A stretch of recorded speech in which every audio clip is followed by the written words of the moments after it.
Bueno, mi primera pregunta es, ¿por qué decidieron tratar el sistema simbólico y el sistema geográfico como representaciones distintas si ambos utilizan expresiones con letras y números? O sea, ¿qué diferencias conceptuales justifican esa separación? ¿O de dónde sale ese sistema de representación algebraica? Perfecto, Paola, muchas gracias. John, ¿quieres intervenir o Gilmar? Aquí te lo doy. Listo. La segunda pregunta sería, ¿a qué tipo de característica atiende cada subestructura fenomenológica desde su utilidad o aplicación? John, ¿tienes alguna pregunta? Fenomenológico. Sí, sí, es un tecnicismo nada más. A Guillermo le escuché teorema del resto. ¿Es el mismo el teorema del residuo? Ok, perfecto. Aclaren eso a John. Paola, ¿tienes otra pregunta?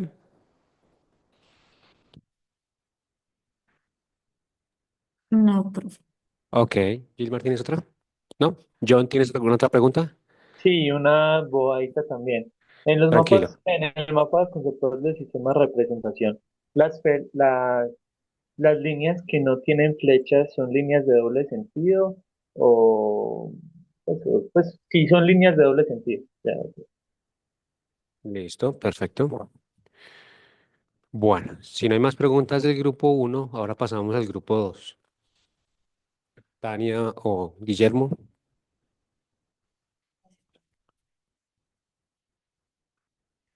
Eh, Listo, chicos. En el nuevo esquema presentado en para su estructura fenomenológica, para la estructura conceptual, me surge una duda muy grande. Si bien las nuevas subestructuras son invertible y no invertible, no me queda claro si en la no invertible aparece inyectiva y sobreyectiva y cada una de estas tiene un contexto fenomenológico diferente o hay algún contexto que le dé sentido a estas dos como partes de la subestructura no invertible. Porque en el esquema que observo en la diapositiva 10 no veo, o sea, no, para mí no es clara la relación biunívoca que debe haber entre el contexto y la subestructura. Sí. Gracias.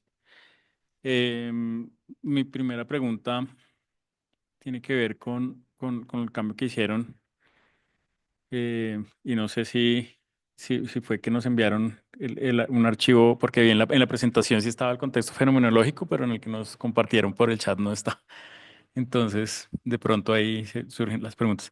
Em, vi que hicieron un cambio acá en el mapa de la estructura matemática y yo quisiera preguntarles por qué, tal vez si es una pregunta suelta, por qué dentro de las operaciones o por qué se considera la inversión no se considera dentro de las operaciones. Es como mi primera pregunta. ¿Por qué no se considera invertir una función dentro de las operaciones?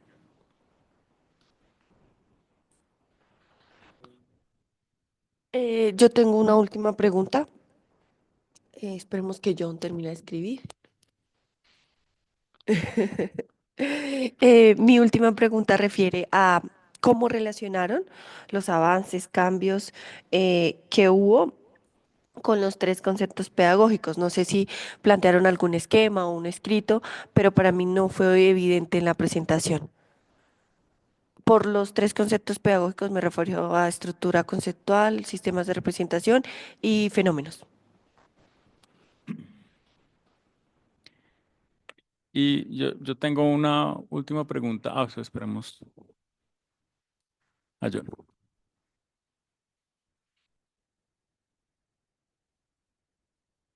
Listo. Tiene que ver mucho con la primera pregunta de Tania y es que en la diapositiva 7 del el mapa conceptual de la estructura conceptual del tema. Em, Uno esperaría que cuando caen directamente a biyectividad, pues no cayera inyectividad y sobreyectividad para que los conceptos fenomenológicos pues no sean, o sea, sean excluyentes entre sí. Entonces, pues quisiera que nos explicaran un poco cómo es que al final termina cayendo inyectividad y sobreyectividad otra vez en biyectividad en el mapa.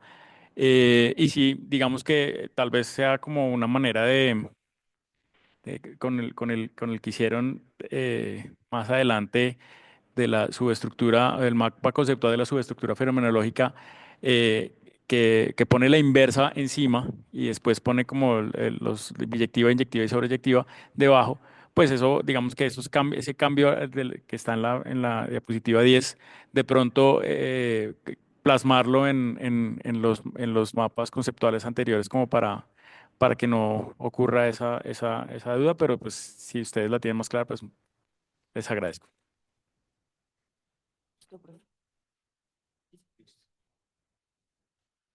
Listo, Anderson. Entonces te pido por favor que abra las dos salas para que ellos se puedan reunir. Bueno, no.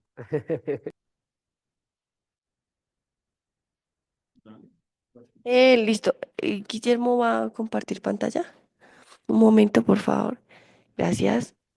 En el sentido, la primera pregunta fue por qué tratar el sistema algebraico simbólico como diferentes.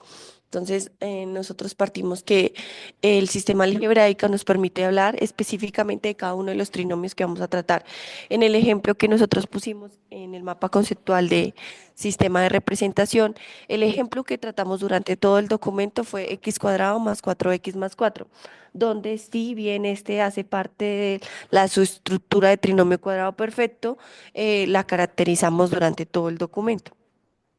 En el sistema algebraico, nosotros podemos entender el trinomio como aquí están las transformaciones entre este mismo sistema, si Guillermo las está señalando, como un trinomio específico. En cambio, el simbólico nos permite hablar de todos los posibles trinomios. Es la forma general de nuestra estructura, que son los trinomios cuadrados con raíces reales. Pero entonces esta estructura simbólica es diferente de la algebraica, porque para nosotros en la algebraica podemos hablar específicamente de cada trinomio que nosotros utilicemos en nuestra unidad didáctica. Eh, bueno, el teorema del resto y el teorema del residuo, para todos, pues hace referencia a lo mismo. Se conoce como de la misma manera. Y la otra es, ¿qué tipo de característica atiende los contextos fenomenológicos a cada,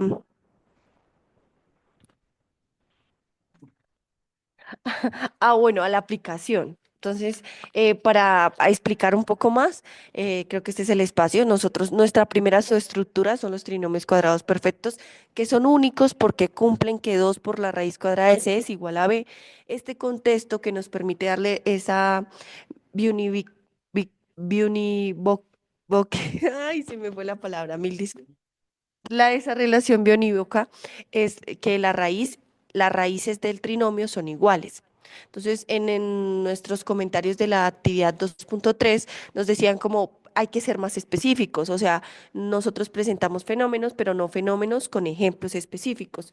Decíamos, por ejemplo, punto de equilibrio, pero investigando y nosotros encontrábamos como, por ejemplo, en una panadería, crean un punto de equilibrio para el pan, donde el precio lo queremos ver reflejado en esta única raíz.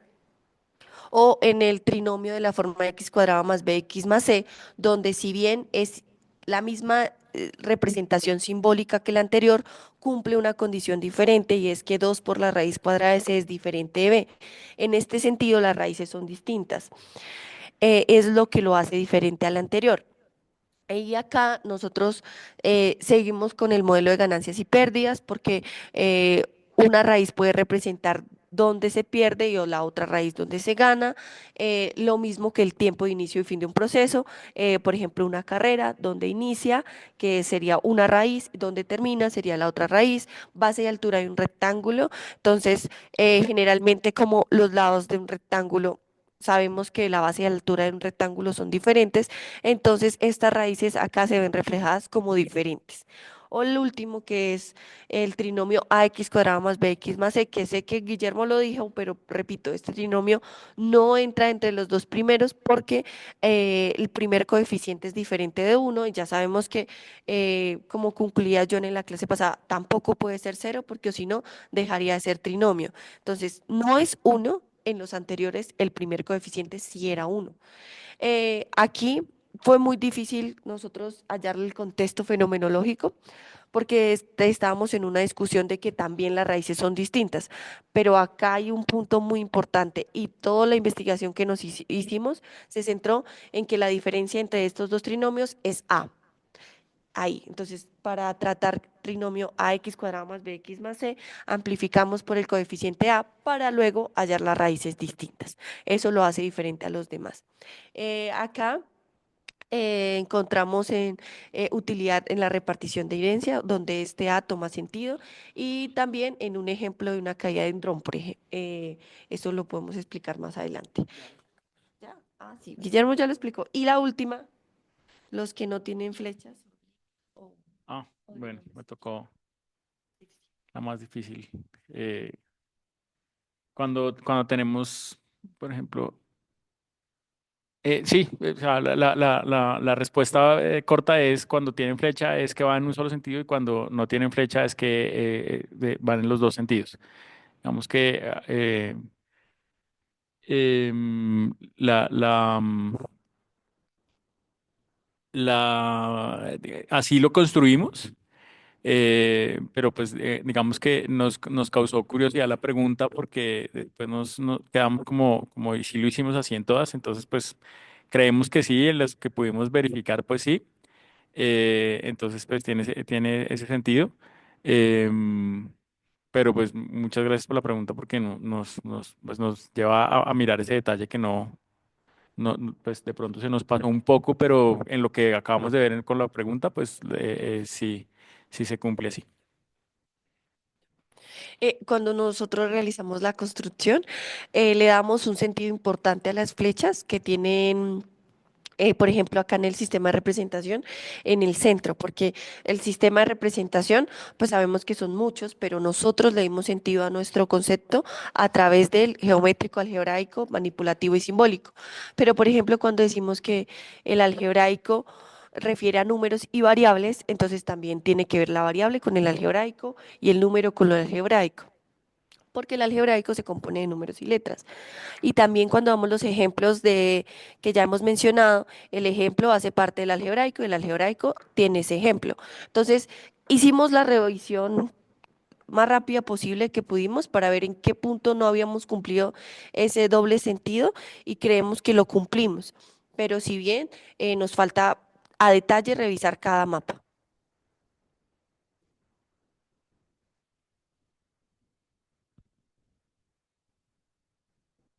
Bueno, nosotros vamos a iniciar con, bueno, no sé si nos permiten para que Paola pueda compartir un poco la presentación porque vamos a, Paola, listo, no, es para poder responder la pregunta 1 y 4 respecto a por qué hicimos el cambio.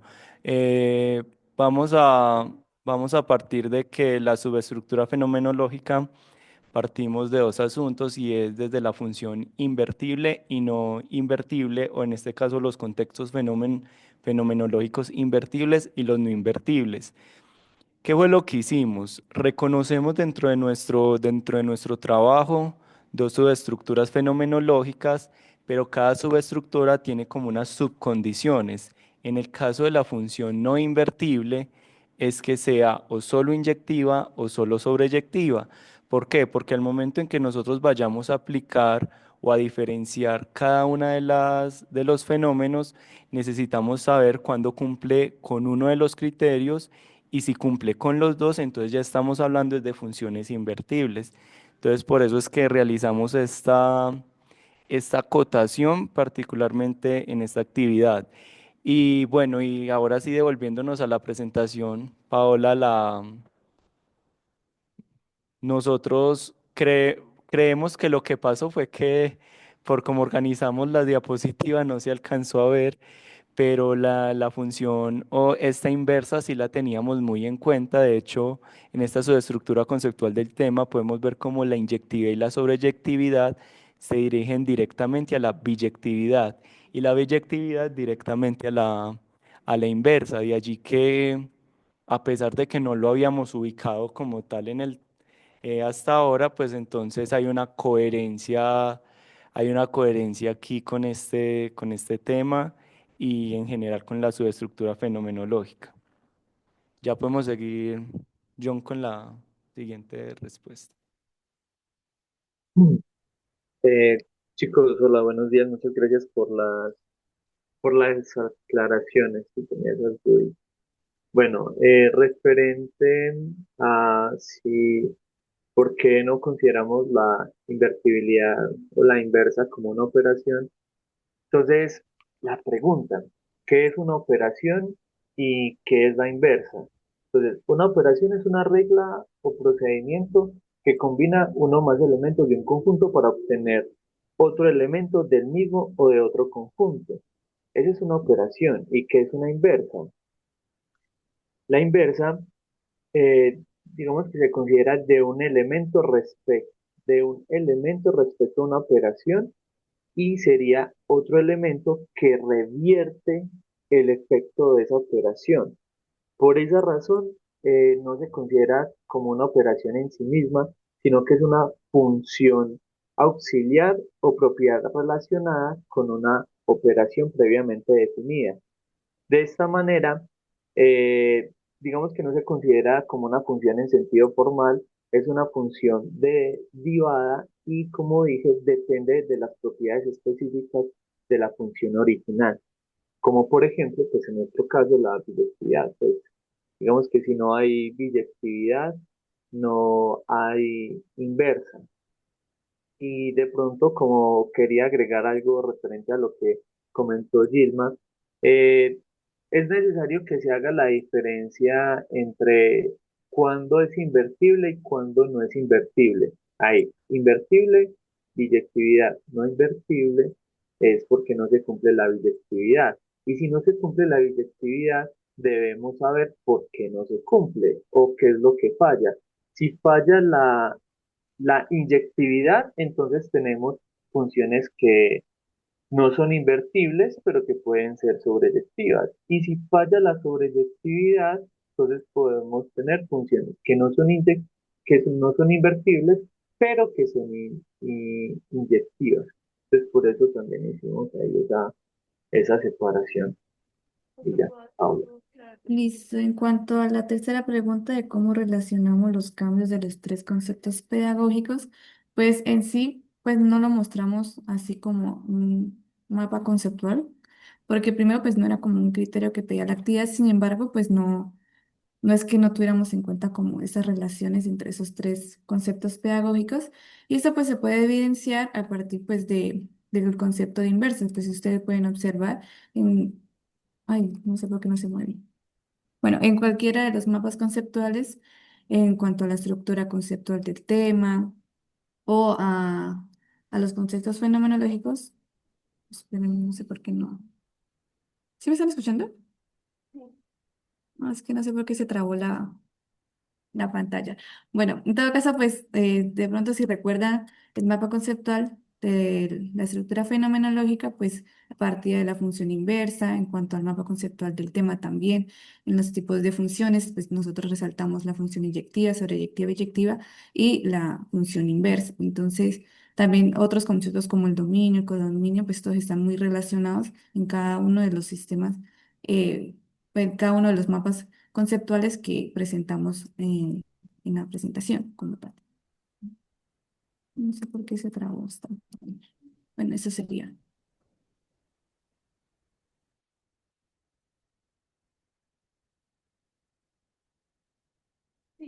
Es como una réplica a la pregunta. Es que Ya para finalizar la sesión de preguntas. es algo sobre una pregunta sobre en la diapositiva 10 donde mostraron su nueva clasificación de las subestructuras a partir de que esa subestructura tenía que ver o una en la billetiva, que eso yo lo tengo clarísimo cuando está la inversa o no inversa, sino que eh, mi pregunta iba dirigida a qué contexto da sentido a la subestructura no invertible, porque yo veo que la no invertible ustedes la dividieron en dos partes, inyectiva y sobreyectiva, pero entonces un contexto que le dé sentido a esas dos partes que hace parte solamente de una subestructura no invertible. A eso era mi pregunta. Porque la otra parte, pues, que es la subestructura invertible biyectiva, entiendo que el contexto es la unicidad en la asignación y codominio agotado. Entiendo. Ahora, bien, lo del codominio agotado, no lo entiendo.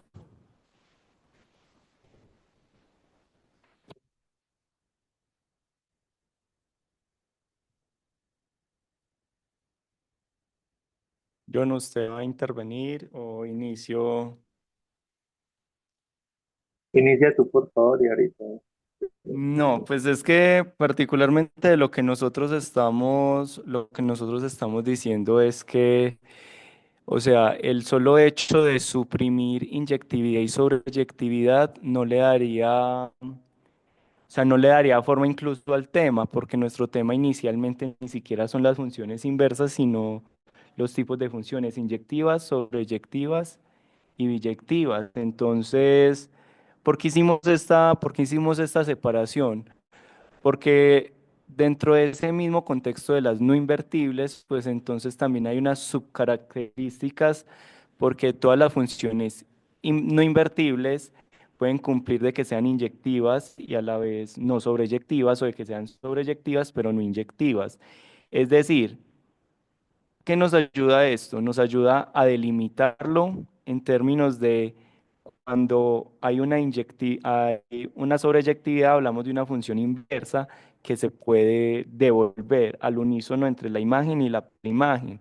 En el caso particular de las funciones no invertibles, no hay como esa reversibilidad, por decirlo de esta manera, y esa reversibilidad no se permite o porque no cumple inyectividad o porque no cumple sobreyectividad. John, o Paola. Pues yo tengo un ejemplo de una función, de un contexto fenomenológico inyectivo, el que mencionábamos la semana pasada sobre la asignación de puestos por nota o por niveles, pues, digamos, no sé, superior, alto, básico y bajo. Entonces, digamos que son 4 niveles donde yo catalogo 20 estudiantes. Entonces, ¿cómo sé que si yo digo un estudiante del grado 11 es básico y tengo 5 estudiantes en básico? ¿Cómo sé cuál de esos 5 es el que está en básico, por ejemplo? Entonces, si bien yo puedo partir del estudiante y mirar el nivel en el que está, no puedo partir del nivel y llegar al estudiante o al estudiante solamente, pues a un único estudiante. Yo tengo 5 que están en básico. ¿Cuál de los 5 es al que yo estoy hablando? Pero hay 5 que están en básico, por ejemplo.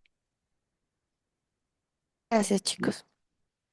Sí. Entonces vamos a hacer nuestro receso para estirar las piernas y tomarnos un cafecito. Entonces, tengo las 10:27. Nos vemos a las 10:55. ¿Les parece bien? ¿Listo? Entonces, como siempre, para cerrar, para empezar más bien mis comentarios, les inicio con eh,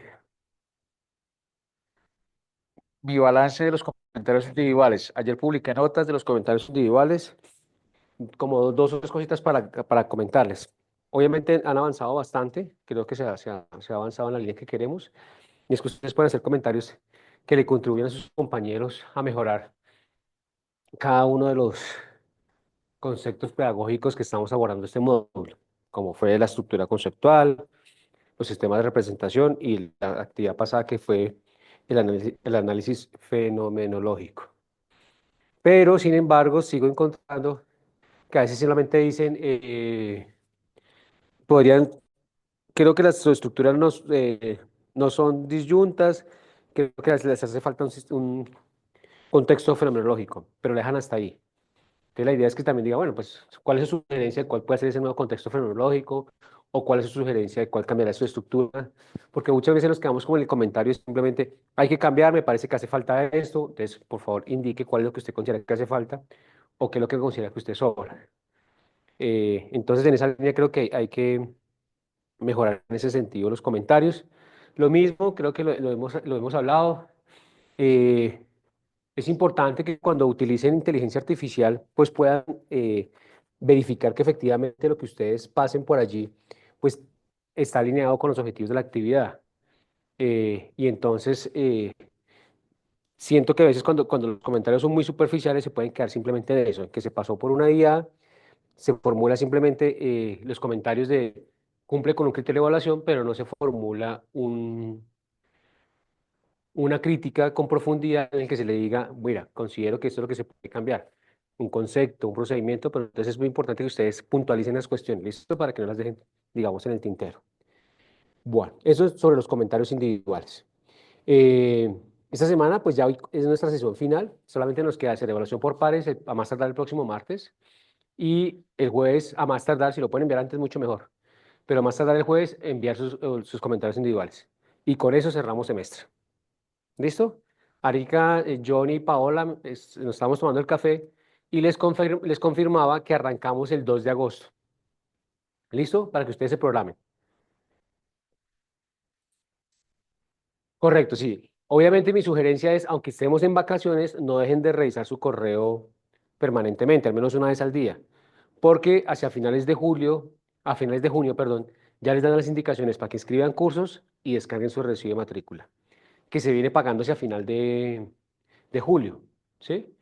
Entonces, yo les enviaré un correo con los códigos de los dos cursos que siguen, que son el módulo 3 y el módulo 4, que es análisis de cognitivo y análisis de instrucción. Son los dos módulos que siguen. En este momento no me acuerdo el código, pero lo pueden buscar como curso EMAT 4801 y EMAT 40. Se pueden buscar como cursos EMAT 4803 y EMAT 4804.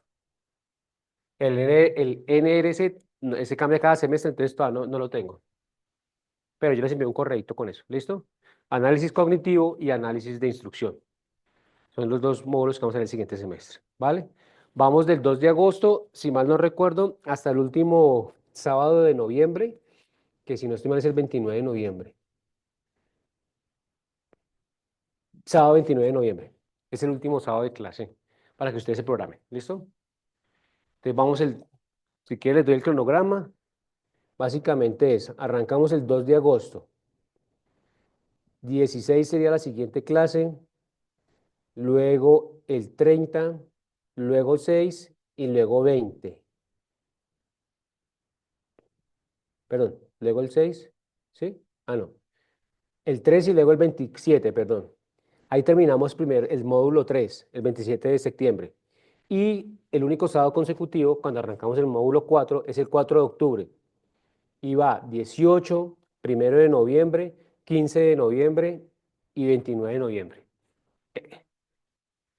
Nosotros no tenemos la semana de receso. La semana de receso va debe ser entre el 6 y el 10 de octubre. Nosotros venimos el 4 de octubre previamente. Sí, exacto. Ese sábado pues, venimos aquí a clase. No nos coincidió que el 12, que es puente, ese fin de semana no venimos a clase. ¿Listo? Para quienes tengan planeado viajar, alguna cosa, pues ahí está el cronograma. Bueno, listo. ¿Qué comentarios hago de la presentación? ¿Me pueden compartir la presentación del grupo 1, por favor? Ah, perdón, del grupo 2. Ustedes fueron los que empezaron. Bueno. Eh, Listo, tranquilos. Entonces, listo, aquí está. Entonces empecemos con la...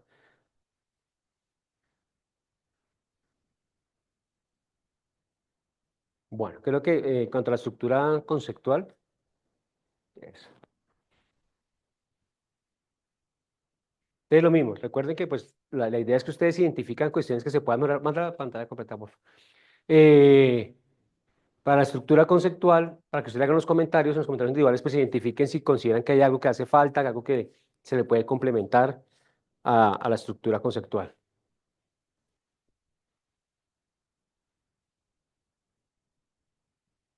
Listo. Aquí, bueno, hicieron los ajustes. Esto creo que lo ha revisado con Tania. Ya cada uno, pues, los grupos mirarán si consideran que hace falta algo, lo pueden omitir. Creo que un trabajo que hicieron interesante fue poder separar varias de las hojas que habíamos hablado con Tania, que antes estaban varios en uno solo, pues lograron separarlos, le dan un poco más de fuerza a la idea de trinomio, a la idea de grado y a la idea de visibilidad. Y aquí por aquí también, las raíces también, bueno, es una parte donde están las raíces, acá fuerte. Listo, de acuerdo.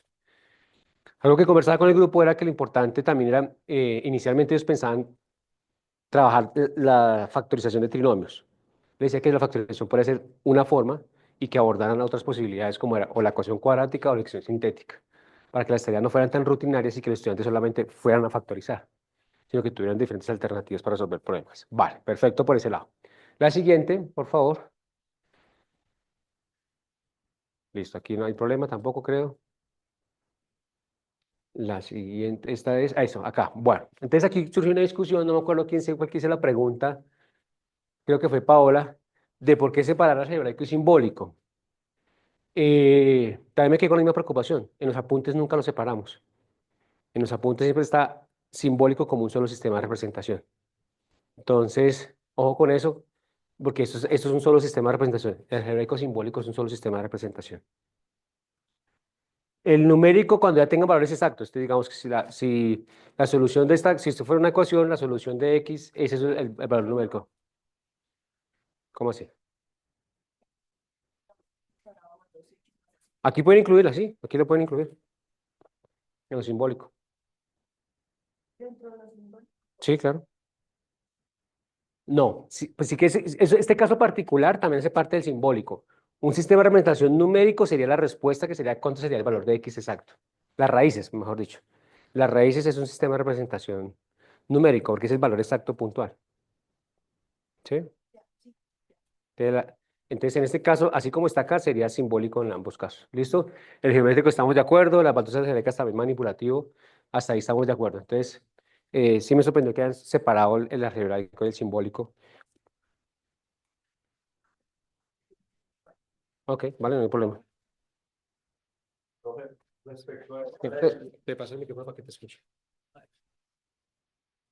Respecto a esta parte del numérico, no sé hasta qué punto es válido trabajar con una X numérica fija.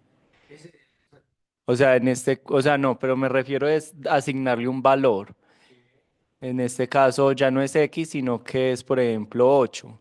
Y frente a eso, entonces, ¿cómo podemos operar dentro de ese sistema de representación de los trinomios cuadrados? En este caso podría servir cuando ya tenemos una variable que le vamos a asignar un valor numérico que sería 8. Ajá. Que sería como, eso serviría que para la traducción. Esa sería la traducción entre el simbólico y el numérico. ¿De acuerdo? Pues podría servir. ¿Vale? Listo. Eh, y respecto a la fenomenología, si puedes colocar la siguiente, por favor. Vale, aquí creo que, pues creo que ya hubo la discusión de por qué aquí esta no está contenida en estas, porque esta también tiene raíces distintas, ¿cierto? Entonces lo que de pronto hay que mirar, sí, lo que pasa es que sí, si lo definimos como raíces distintas, esta caería dentro de esta. Entonces habría que mirar si hay que cambiar la palabra este o el contexto que represente esta su estructura para que esta no quede contenida en esta. Esa es la que puede ser. El problema no es que esté aquí la separación, es que entiendo yo, te falta mirar el documento con más profundidad, es que las raíces distintas, como está definido, cobija este y cobija este. Creo que fue un poquito el comentario, ¿fue el de Gilmar? Yo tengo, pues, como para iniciar, para comentarlo de los comentarios individuales. Ah, perfecto, téngalo ahí guardado. Pues eso es un buen elemento. Y sería importante que tú le dijeras, bueno, ¿qué le sugieres para que, manteniendo esta su estructura, que creo que es válida, cómo pueden definir los contextos? ¿Listo? Aquí simplemente es una cuestión de etiqueta. Yo veo claro que aquí tiene una diferenciación. La diferenciación está muy clara, Sí, pero el contexto es un poquito que todavía este encajaría en este también. no, y es que el solo hecho de... No, pero no me aguanto las ganas de hablar. No, es que el solo hecho de decir raíces iguales y raíces distintas, en este caso, en las raíces distintas va a haber un contexto fenomenológico que se lo admito, para mí también fue difícil de encontrar, pero yo lo interpreté desde la noción de parábola. Entonces, para mí, un contexto fenomenológico de raíces iguales es cuando estamos optimizando un problema, es decir, cuál es el punto máximo o el punto mínimo. Y de las raíces distintas lo encontré desde cuando estamos separando intervalos, es decir, en qué valor entre este valor y este valor es válido el contexto. Entonces yo creo que, o sea, ustedes, lo bacano es que ustedes en los fenómenos lo dicen muy bien, pero eso hay que expresarlo en el contexto fenomenológico. En los comentarios finales que hizo Gilmar, él es la propuesta de que la optimización. No, las raíces, no, por ejemplo, las raíces, no, sino que es que yo lo hice es desde la interpretación de la parábola. Cuando tú tienes una parábola, tú no puedes entrar a la noción de parábola como tal, pero sí puedes entrar a la noción de cuál es el punto máximo o el punto mínimo que puede adquirir esa parábola. Y allí es de donde el problema, o sea, el problema donde se máximo. La, ra- no, o sea, las raíces, cuando tenemos las raíces iguales, realmente solamente tengo una sola raíz. Es decir, solamente me está apuntando a un máximo o a un mínimo del problema. ¿Esto cuando surge? Por ejemplo, cuando se desea maximizar la producción de una caja, que esa es una aplicación directa de los trinomios cuadrados. Cuando entra, por ejemplo, las raíces diferentes? Las raíces diferentes entran en que cuáles son esos puntos críticos o esos puntos en donde el problema se puede hacer. En este caso, desde 0 hasta 5, y 5 dentro del contexto fenomenológico puede representar la medida más alta que puede adquirir el problema.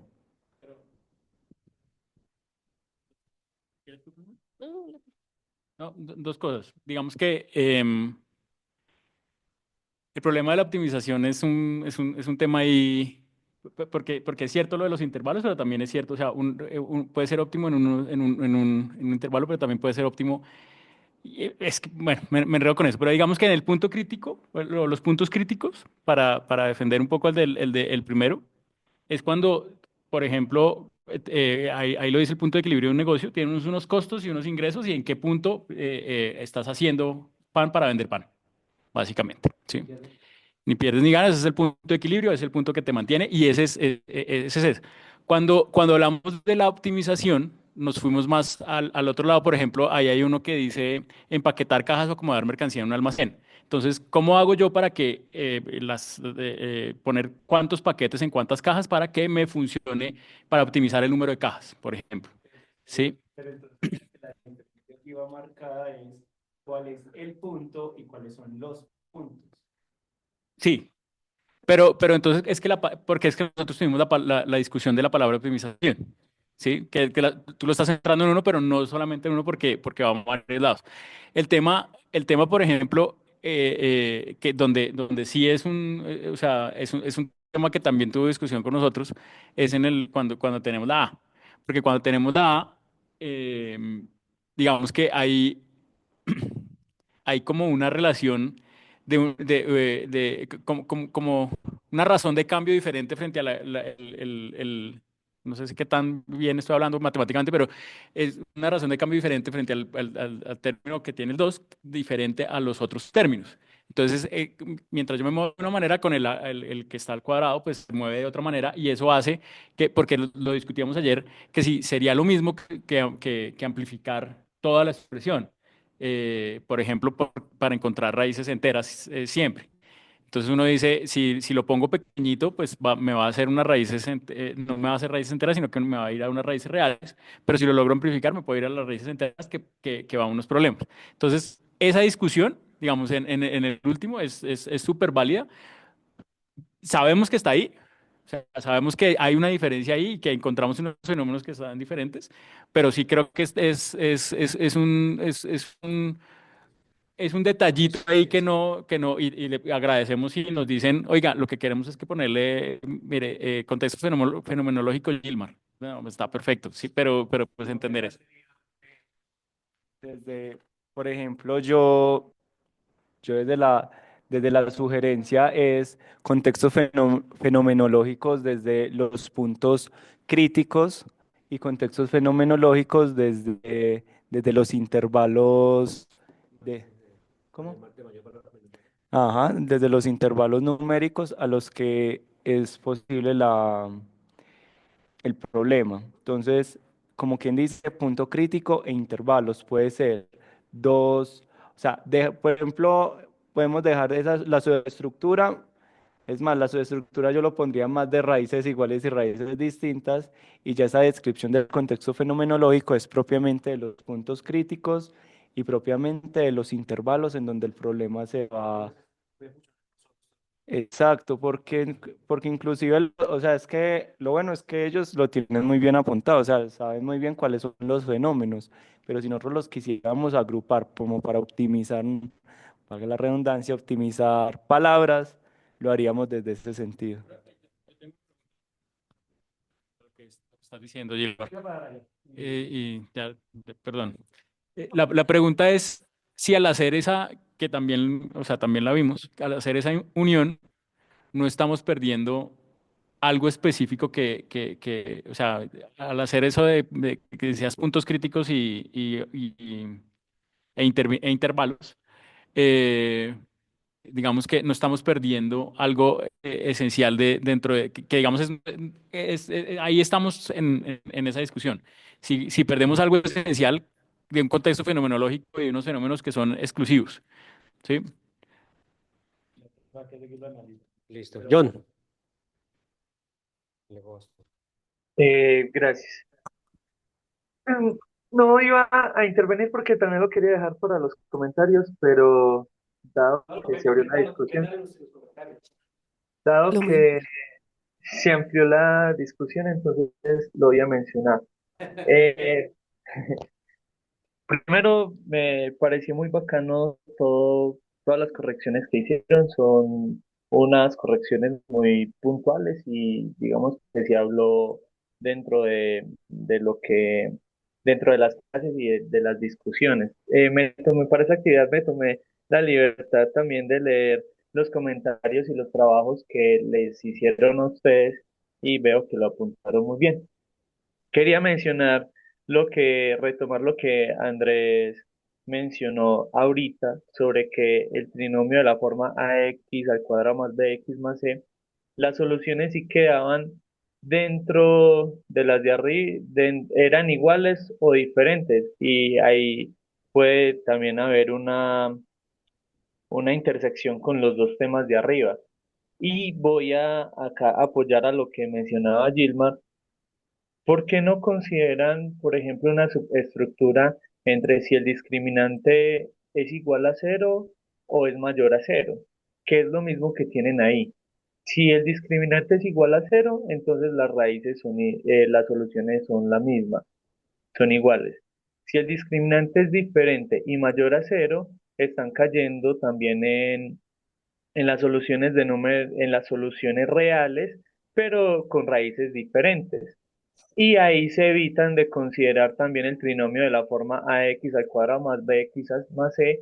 Y, por ejemplo, podrían también tener en cuenta, digamos que el método de solución por la regla general, por la ecuación general, eh, x igual a menos b más o menos raíz de b al cuadrado menos ac menos 4ac sobre 2, y solo consideras el discriminante, que sería b al cuadrado menos 4AC, que es básicamente lo que tienen ahí, ¿cierto? Y referente a lo que mencionaba Guillermo sobre si con el miedo de que si no consideran los casos donde A es diferente de uno, pues es que el A lo que hace es, bueno, dependiendo del A, lo que hace es contraerlo o dilatar la función. Entonces la pregunta es, ¿qué nos interesa? ¿Las raíces o cómo se comporta la función? Porque puede ser que, digamos, que la función descienda un poquito más rápido, pues, digamos que ahí acercándonos al vértice, puede que sea más brusca el cambio de concavidad, no, perdón, más brusco bueno, más brusco la subida o la bajada, digámoslo así. Sí, no sé si me haga entender. Entonces, considerándolo de esa manera, creo que Vale, me parece muy bien, John, y te invito a que desarrolles esa idea en los comentarios individuales que está muy potente. Ya le doy la palabra a Tania. No, es que yo quería preguntarle a Gilmar que en esos contextos que él proponía, porque los leí, para mí no tenía en cuenta las tres subestructuras, pero ya entendí hoy que estaba yéndose más a plantear dos diferentes subestructuras. No, ya entendí, gracias John, muy chévere, de verdad, me gustó mucho lo que nos aportó.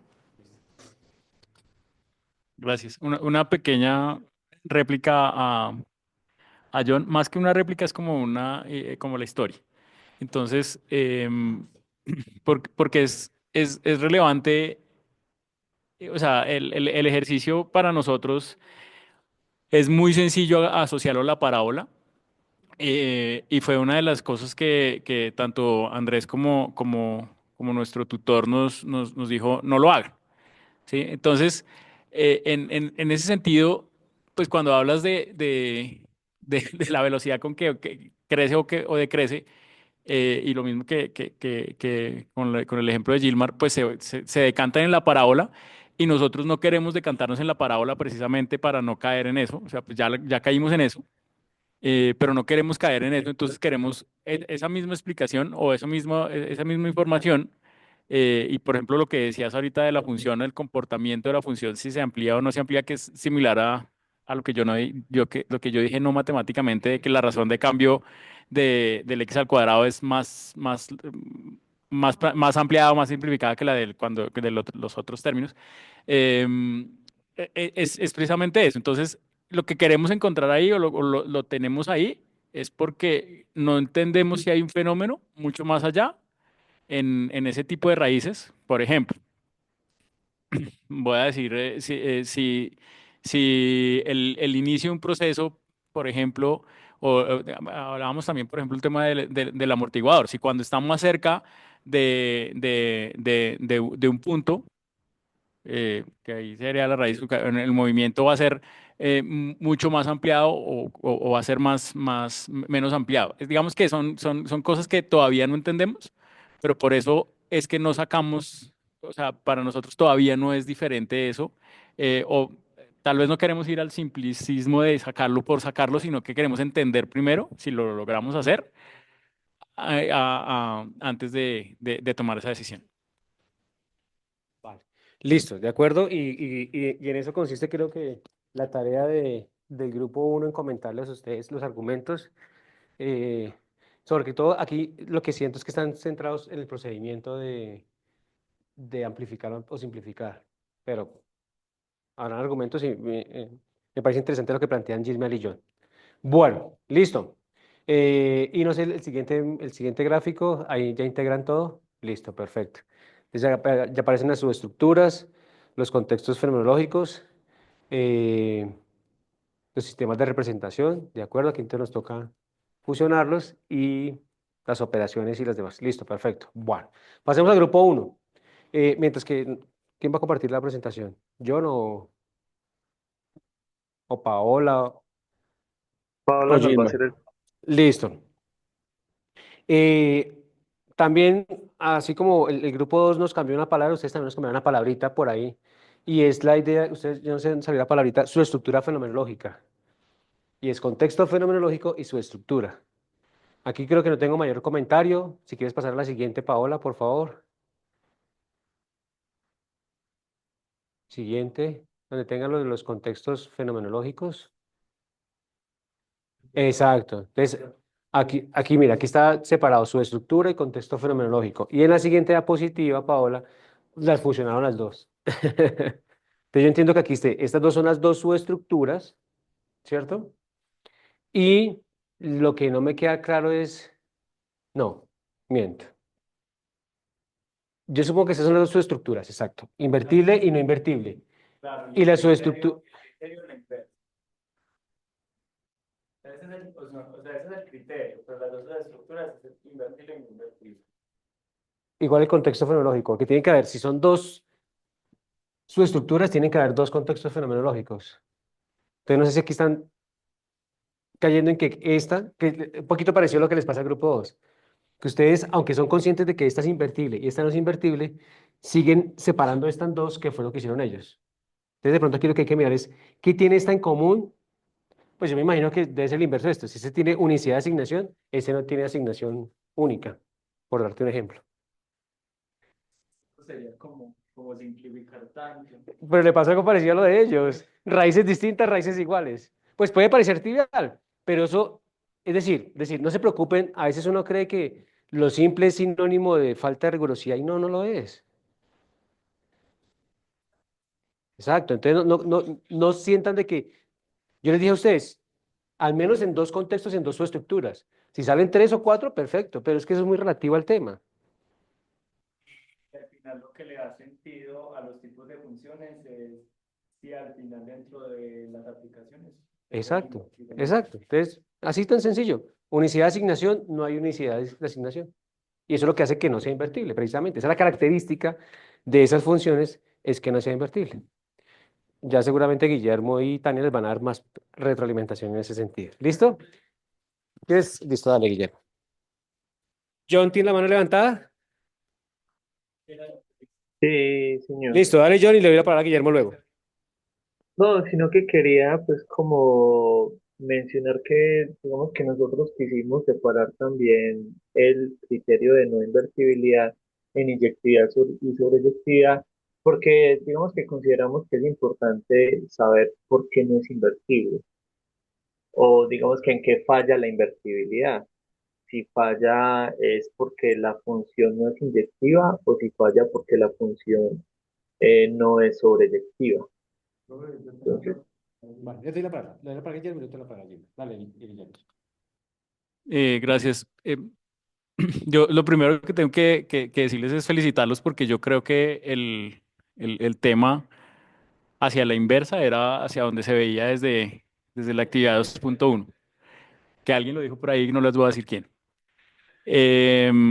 Pero me alegra porque realmente ahí para mí ya es más claro y más entendible y digamos que estamos ajustados con, con los DBA y con ese tipo de cosas. Puedes poner, Paola, el anterior, como la primera, que fue parte, no, la que cambiaron, es, que fue parte de mi pregunta. Aquí, por ejemplo, cuando ponen tipos de funciones a la izquierda, ahí es donde estás, pero abajo, Andrés. Si quieres, ahí. Entonces, ahí yo creo que pones inyectiva, sobreyectiva, eyectiva e invertible. Entonces, yo creo que ahí estás poniendo o están poniendo como una propiedad o algo ahí, pero no lo siento que vaya en la misma línea. O sea, creo que después, o sea, voy a empezar por ahí, pero después lo van a ver diferente y creo que después me parece que se la juegan por donde yo creo que se la deben jugar, pero aquí creo que todavía les hace ruido. Entonces, y aquí fue en donde yo hice la otra pregunta también, porque ahí me empezó a hacer ruido, les voy a contar un poco de historia, a mí me empezó a hacer ruido ese invertible, y por eso les pregunté por las operaciones, porque digamos que si bien la respuesta de John pues, está muy asociada a las operaciones de suma y producto, digamos que la respuesta de John tampoco, y creo que ahí no la tenían, pero en el primero sí, que los límites también es como lo tenían como asociado a operaciones y después lo cambiaron acá. Creo que ese es uno de los cambios que tienen. Pero digamos que ese procedimiento de límites, que uno podría decir que la inversa es un procedimiento similar a un procedimiento de límites y sería como algo ahí asociado. Entonces, me parece que eso lo pueden condensar para ayudarse. Y quisiera ir al final, al que estabas mostrando, o sea, tengan en mente esa. Ah, bueno, si quieres esta también es súper, la anterior, esta. Entonces aquí vuelve a hacer lo mismo de ahorita, que antes estaba los tres en la misma línea, inyectiva, sobreyectiva, biyectiva e inversa, y aquí cae como si fuera un rango, una jerarquía entre biyectividad e inversa. Sí, pero entonces en el otro no lo ponías como no lo ponían como la consecuencia. Entonces aquí hay una diferencia y ahí yo me perdí frente a la explicación que les hicimos, la pregunta que les hicimos la vez pasada sobre cómo eran esos conjuntos que se excluían entre sí, porque aquí vuelven a caer inyectividad y sobreyectividad en biyectividad. Que todo eso que les estoy diciendo se soluciona ahora sí al final, Paola, perdóname, en esta, que a mí me parece que esta sí, digamos que comprende y entiende cómo es el asunto y creo que esta debería alimentar de aquí para arriba el resto.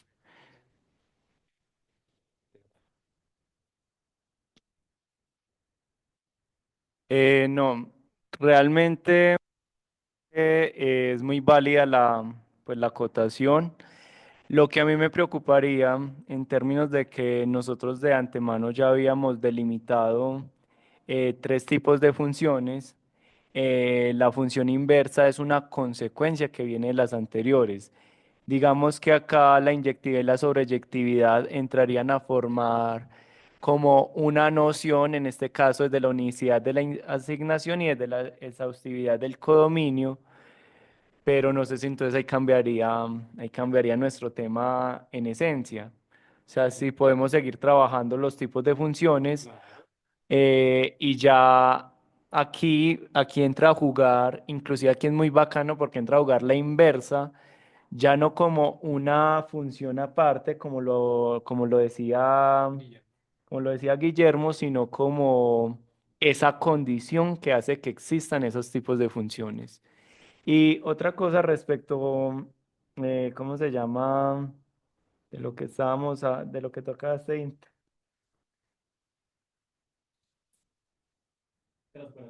De las operaciones. Está pues inclusive aquí estábamos hablando un poco y es que la inversa como operación es muy diferente en esencia en cada sistema de representación. Por ejemplo, en el sistema de representación algebraico se tiene que despejar ya no la variable x, sino la variable y. Y por ejemplo, si pasamos a un sistema de representación ¿cómo es que es? En el diagrama sagital o diagrama de correspondencia, ya ahí se desdibuja ese procedimiento, entonces no se podría tomar desde la sola operación o desde el solo procedimiento, sino desde esa asignación, de allí que o sea, se debe dejar así, porque pues, no se podría considerar una operación como tal. Em, bueno, yo también tenía una duda sobre las funciones que presentan en el primer mapa, que son inyectivas, sobreyectivas, biyectivas e inversas. Entonces, ahí yo quería preguntarles, ¿ustedes hacen una diferenciación entre la función biyectiva y la inversa? ¿O la inversa lo ven como un tipo de función? Porque si es en el primer mapa, profe, no sé si Angie lo puedes devolver, por favor.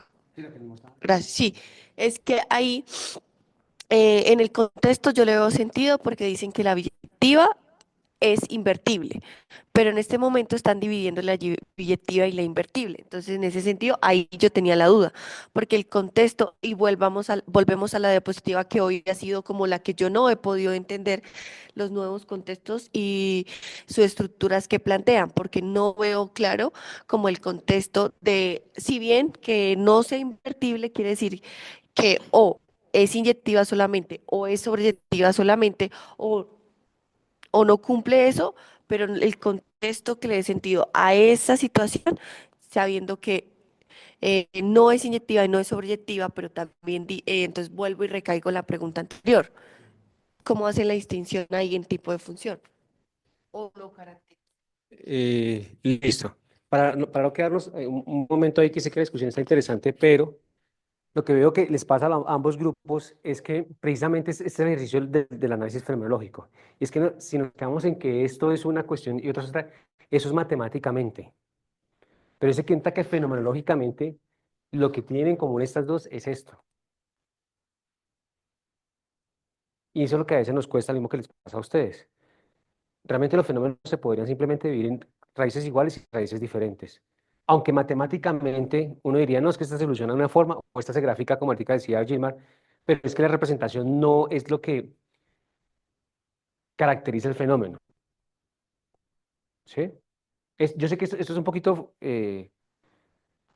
contrario a lo que normalmente venía haciendo, que no normalmente dice, sí, no, pues inyectiva, subjetiva y biyectiva. Pero cuando usted mira los fenómenos, no se comportan en la realidad con esas tres categorías.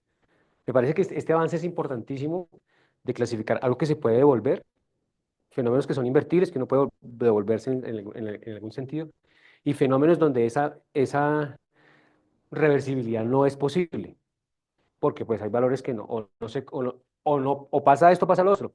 Pero independiente que pase esto o pase lo otro, no son reversibles.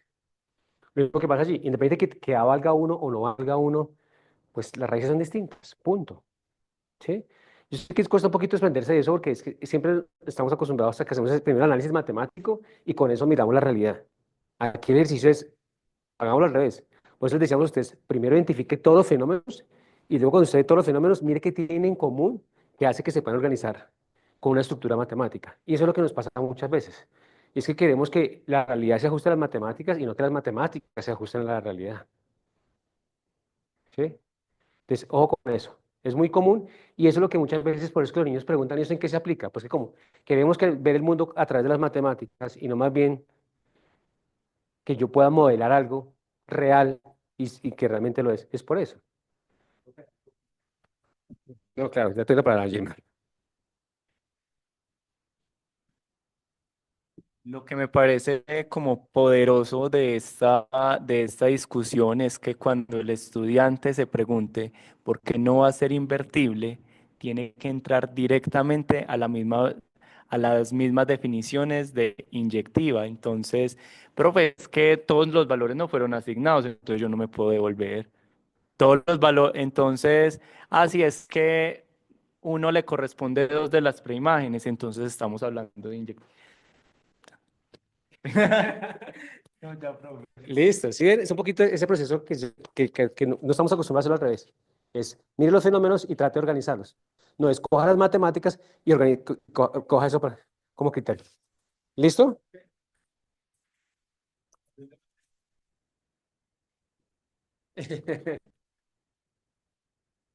Tranquilo que ambos tienen cosas para buscar. Tengo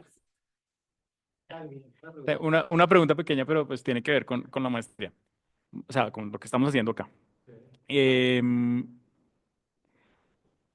si yo quiero, digamos, mantener, en nuestro caso, digamos que tiene sentido unir las raíces distintas, unirlos, Igual, como discriminante, de lo que decía yo también. porque pues digamos que los contextos fenomenológicos no tienen mucha diferencia, parece que no tienen mucha diferencia, pues digamos que, entre unos y otros, ¿cierto? Pero de cara, por ejemplo, a lo que viene, y lo que yo entiendo que viene es factorización, o sea, los tres tipos para resolverlo. Tener esa diferenciación sí puede ayudarnos a que,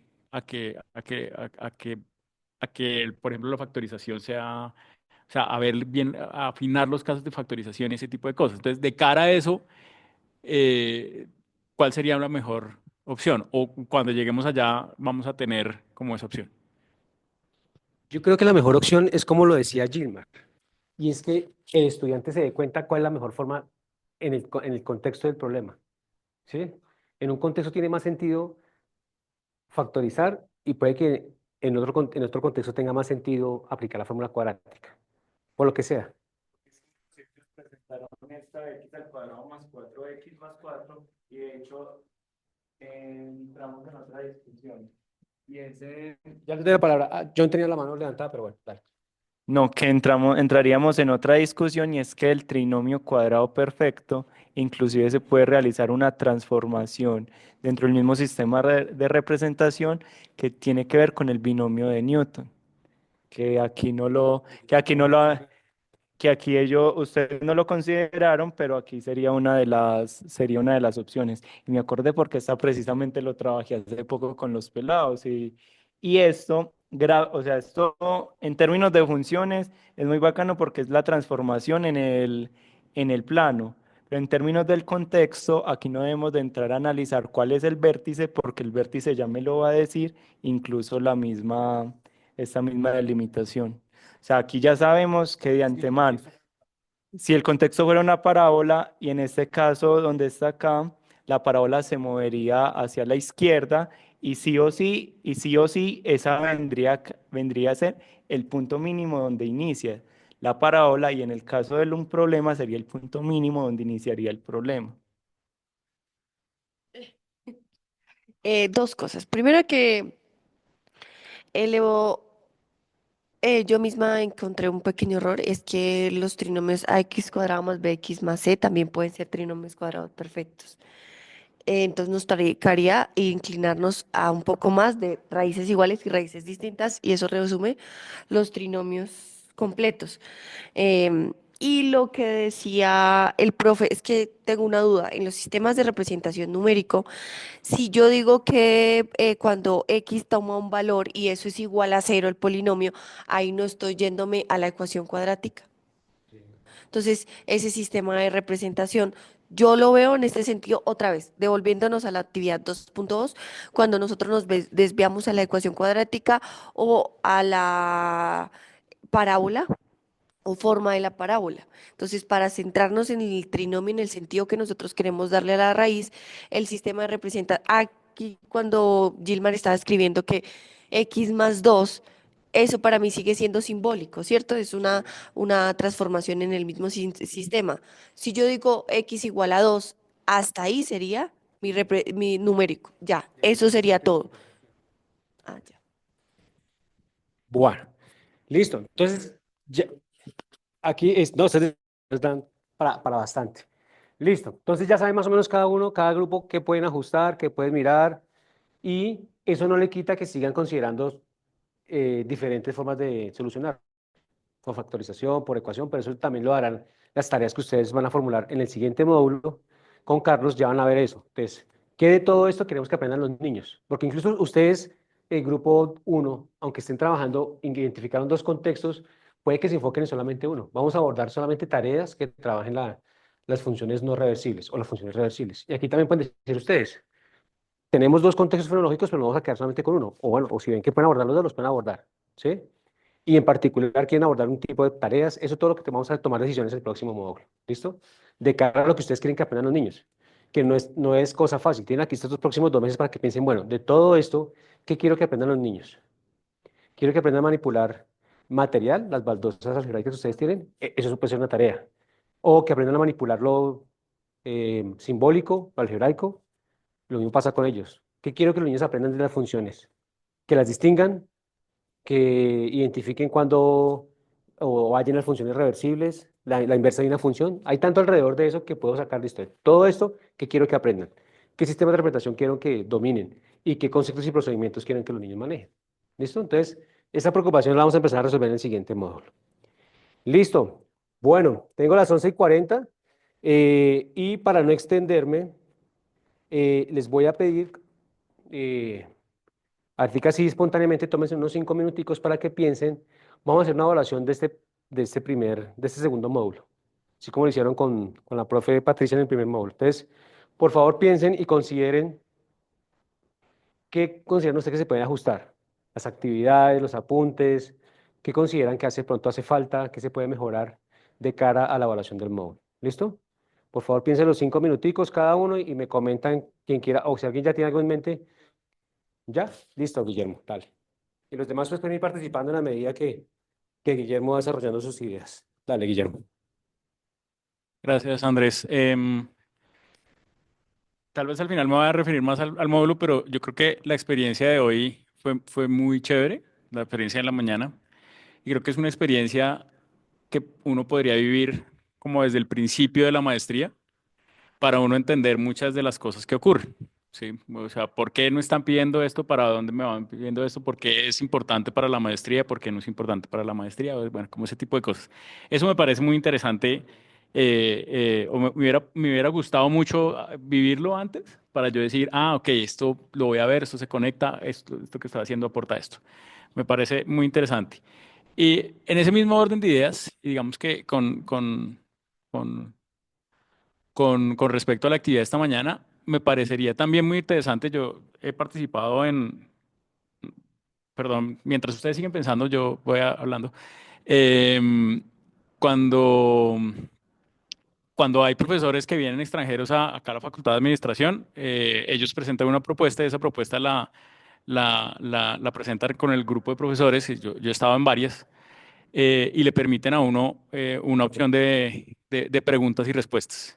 Entonces me parece súper interesante el tema de preguntas y respuestas para el resto de los mortales que estamos ahí, es mirando lo que están haciendo nuestros compañeros más adelantados.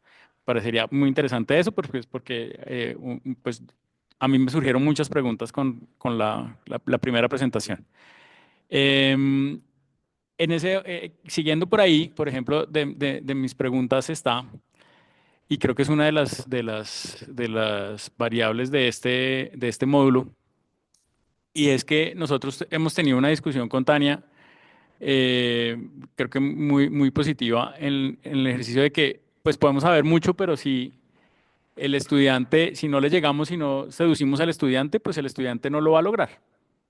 ¿Sí? Entonces, si nosotros no lo mantenemos activo, no lo mantenemos pendiente, o sea, le podemos transmitir toda la información, pero si no hay una relación de doble línea, si yo, por ejemplo, las chicas de esta mañana decían como la segunda chica dijo, los estudiantes más como con desventajas como, o de rendimiento más bajo, pero siempre pensamos que el estudiante es el de rendimiento bajo, pero no es el profesor que no permitió que ese rendimiento fuera bajo, que hizo que ese rendimiento fuera bajo. Entonces, a mí sí me parece, y en el primer módulo, incluso con una sesión con Pedro, em, él nos dijo, ustedes desde que cumplan, o sea, ustedes tienen que cumplir con unos criterios, pero si quieren ir más allá, pues pueden ir más allá. Y digamos que en ese sentido y con esa idea, con esa en mente, nosotros hicimos muchas cosas que después creo que nos costaron más, no tanto por volver, porque volver pues creo que nos costó menos, pero sí por habernos ido. Entonces, y porque esa es nuestra preocupación, y yo, por ejemplo, en las sesiones de hoy no lo vi, en lo de esta mañana tampoco lo vi reflejado. Al final es el estudiante, el cliente final, el usuario final, que es el que me paga a mí de alguna manera lo que estoy haciendo.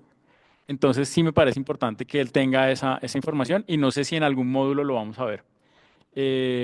Entonces, eso como con respecto a este módulo que tal vez nos salimos un poco, pero siempre como entendiendo que tenemos que ir más allá y pues con no sé si la palabra sea permiso, con el permiso de Pedro y del módulo anterior que nos permitieron ir a otros escenarios. Em, Eso nos costó y nos costó volver y digamos que pues nosotros también la diferencia o las diferencias que tenemos nosotros pues nos nutren mucho. Entonces pues queremos también que siga siendo durante la maestría.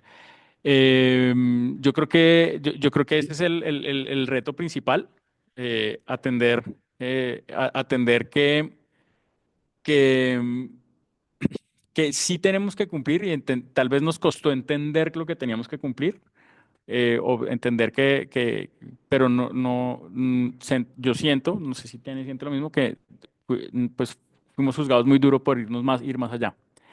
Entonces, pues esa es como mi observación frente al módulo. Me parece también, hoy viéndolo en acción, el módulo me parece súper valioso y súper interesante. Y seguramente lo hubiéramos disfrutado más si tuviéramos todos esos elementos y hubiéramos podido conectar más cosas. Pues porque también nos gusta ir como más allá y entender otras cosas de hacer el asunto. Yo creo que nos costó mucho también quedarnos en los apuntes, em, pues porque eh, pues los leímos, pero sentimos que tal vez nos aportaban para el módulo, pero no nos aportaban más allá, que es como esa discusión que tenemos. Entonces, nos costó quedarnos en los apuntes, tal vez los últimos dos